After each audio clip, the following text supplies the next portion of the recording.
I think I noticed a theme throughout the whole book is kind of the tenant psychology as we're kind of talking about right now. And there's just a psychology there. And what did you see, Mike, and kind of pick up as he talked about that kind of tenant psychology throughout the book, the thread there? Yeah, something that I'm sure you probably read in grade school, middle school, high school, required reading, but Tom Sawyer. I don't know if anybody that may be listening remembers Tom Sawyer, or I might be dating myself. But in the story Tom Sawyer was trying to get out of painting a fence. So he was, a hot summer day. He just wanted to hang out, and he wanted to hang out in the shade and relax. So he just kept saying, "Oh wow, painting this white fence is so awesome. Being out in the sun is the best thing ever. I'm so lucky that I get paid to do this." And so that kind of same kind of psychology of being like, "Oh hey, listen, this is your home. Like, let's take care of it. Let's get you to take ownership of this place that you live in day to day, and maybe solve problems before they even come up." So again, if there's something that the tenant can solve before a problem a tenant can solve before bringing it to your attention, and to start having it kind of dip into the time that you have allocated to other things and resources that you have allocated to other things in the course of your day. Maybe they'll see it best to take it upon themselves and solve the problem and say, "Hey, listen, this is going on. Problem X, Y, Z. My toilet is clogged, but I fixed it." And Chris, to your point, if your tenant comes to you with a problem that they already solved, humans love to be praised. So, that tenant should be rewarded, should be praised. And then if there's some sort of way that that tenant can be compensated, maybe you could be up for that conversation as well. Yeah. I'd love to hear what you have to say about Yeah. that, Chris, as far I as think, leveraging tenant. yeah, you're just hitting on like all the cylinders, Mike. I think well, first, just to back up a little bit, I love what you're saying.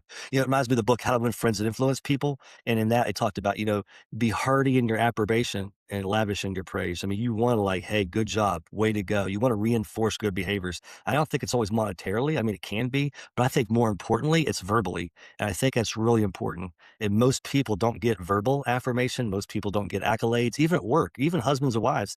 The story I heard, wives begging for a husband to show affection. He goes, "What's wrong with you?" I said, "I love you when we got married." Then we got married. We've been married for 20 years. I haven't changed my mind yet, but we don't know. You know what I mean? We want that verbal affirmation. I think a lot of times with tenants, even if the place is messy, if you can find one thing like the dishes are done, man, you guys did a good job. Your dishes are all washed. You keep the dishes clean. Kind of reinforce that. Love to see you helping get, what else can I help you do? Keep the rest of the house like you guys do dishes. You do a great job with that. So I'm letting them know the rest of the house needs cleaned up. What can I do to help? So now it's our problem, not their problem. And now it's like, okay, let's try to work on this. That way, when we come through again, we keep bugs down, we can keep critters down, and you really have a place that you're proud to show, and we're proud to show. So it's just having that verbal reinforcement and kind of doing that. And you can do it. And the important thing is to do it in a way that trains them, reinforces them, not downgrades them or belittles them. I think that's super important. He does a good job with that. And good people are going to do the right thing. Bad people are going to do the wrong thing. And I just think of just praising and doing a good job. And most communication between landlords and tenants happens when something goes wrong. And Butler really encourages positivity and reinforcement. I mean, it's just, Maslow's hierarchy of needs, what we need, and we want to be rewarded for good behavior, and just like everybody else, I think that's one of the most interesting parts of the book is like looking at folks for what they need and giving them what they need, but also telling them what you want. And what I like, even his whole logo, I adopted it for myself, Mike. I have it on these, they call them bandit signs, and we put them throughout the whole city. And I have a stack of them. Has my number. It's in yellow and black, just like he told me to do. And it says we buy houses and we rent homes. And the whole verbiage in that is the fact that we're buying a house, and it's just a thing here. But the home is what we're renting out, and it's a place where people live and they do life. And I like that verbiage, kind of that context. I was just going to sponsor a golf outing this week. That's what I put on my sign: is we buy houses and rent homes, just to let people know what we do. So we get two things. One, we could put in the front yard anywhere. Number two, lets people know we're buying stuff, so you kind of can get both parts of that. So I really like his psychology there a little bit. I think the guy's pretty sharp. He comes off as a good Kentucky boy, but I think he's pretty sharp.